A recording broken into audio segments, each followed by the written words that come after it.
नगर परिषद कांटी साहित्य भवन में रविवार को साहित्यकार मोहन राकेश की जयंती बड़ी धूमधाम से मनाई गई।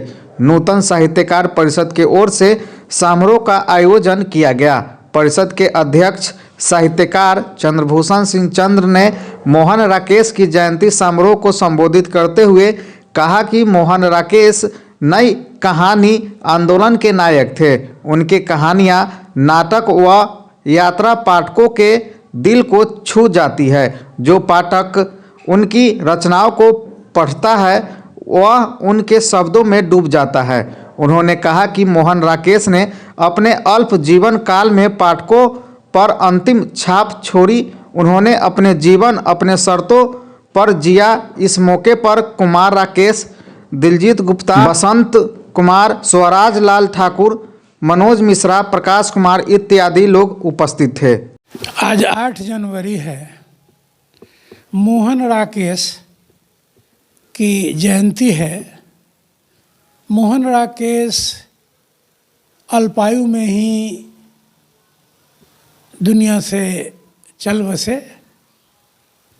हमने कई बार ये उठाया है कि कौन कितने दिन तक जिया यह महत्व नहीं रखता है, बल्कि उसने जो किया वह महत्व रखता है। मोहन राकेश का जन्म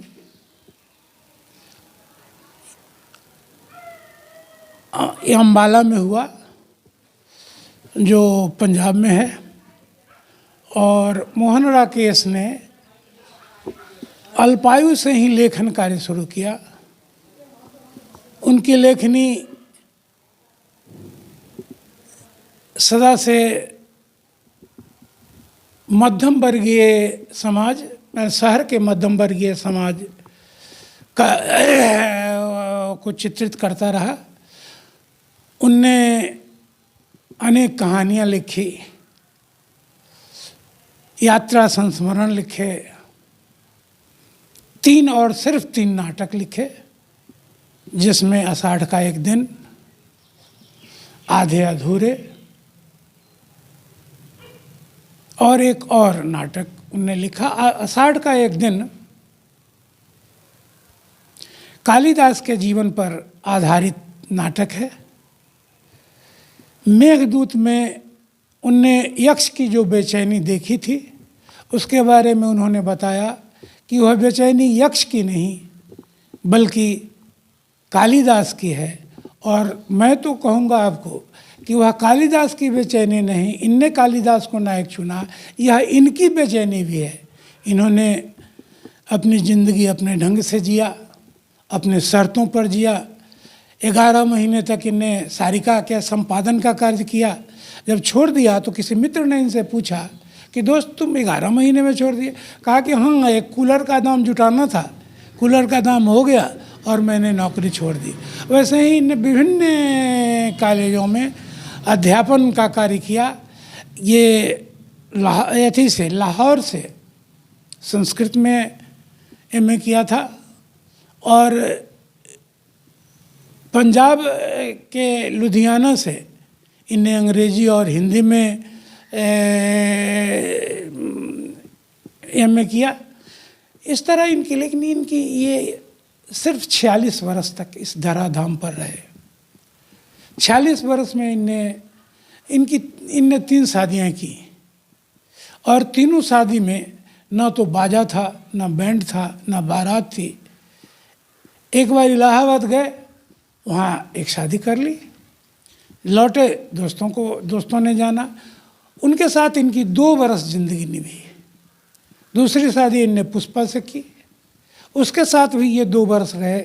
मैं आपको बताऊं कि बहुत पूर्व मैंने जब पढ़ा कि कश्मीर की हसीन वादियों में ये पुष्पा के साथ गए थे, कमलेश्वर और भी मित्र इनके साथ थे। टहलते टहलते ये कुछ दूर गए और लौटे तो इनने संबंध विच्छेद कर लिया था। मेरी आत्मा रोई थी, लेकिन ये मस्त मौला कवि था, इसको इस बात की कोई परवाह नहीं। तीसरी शादी इनकी अनीता औलख से हुई। वो भी एक विचित्र कहानी है। वो कहानी है कि अनीता की माँ चंद्रा औलख इनकी मुरीद थी। इनकी रचनाओं को पढ़ती थी और उन्हीं वो इनसे पत्र व्यवहार किया करती थी। पत्र व्यवहार के क्रम में एक बार कह दिया कि अगर इस रास्ते ये बॉम्बे से लौटी है दिल्ली जाने के क्रम में तो ग्वालियर में एक दिन ठहर लीजिएगा। ऐसा हमने किया, ग्वालियर में ठहर गए। वहीं चंद्रा औलख की बेटी अनीता थी। अनीता बताती है कि इनकी दृष्टि लगातार मेरे पीछे लगी रहती थी। मैंने माँ से कहा कि एक और घटना इस बीच में बताऊं कि ये लोग सिनेमा देखने गए थे दिल एक मंदिर, सारे लोग साथ थे, अनीता भी थी, अनीता की माँ चंद्रा भी थी। वहाँ जाने के बाद अनीता का रुमाल नीचे गिर गया और रुमाल गिरने के क्रम में इनने रुमाल उठाने के क्रम में जब नीचे झुकी तो मोहन राकेश के पाँव को छुआ गया।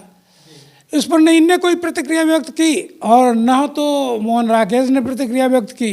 अंत में इन दोनों की शादी हुई। शादी भी अजीबोगरीब, दोनों मिलते रहे और एक दिन एक अपने कमरे में मोहन राकेश ले गए, वहाँ ये झिटकिली चढ़ा दिया।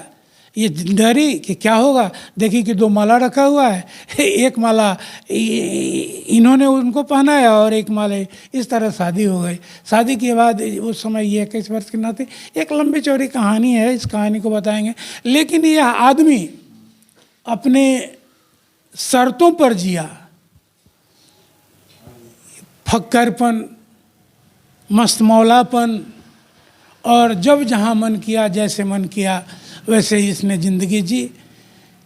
और डायरी को इनने एक विधा बना दिया। यात्रा संस्मरण भी सर काफ़ी पूछे। हाँ, आखिरी चट्टान तक एक ही पुस्तक है इनके यात्रा संस्मरण की। और यात्रा संस्मरण अद्भुत है, उसके वाक्य छोटे छोटे हैं और इतने प्रभावकारी कि आपको मोहित कर लेगा, आपको सम्मोहित कर लेगा। न्यूज़ लाइव और दबाएं बेल आइकन हमारे वीडियो सबसे पहले देखने के लिए।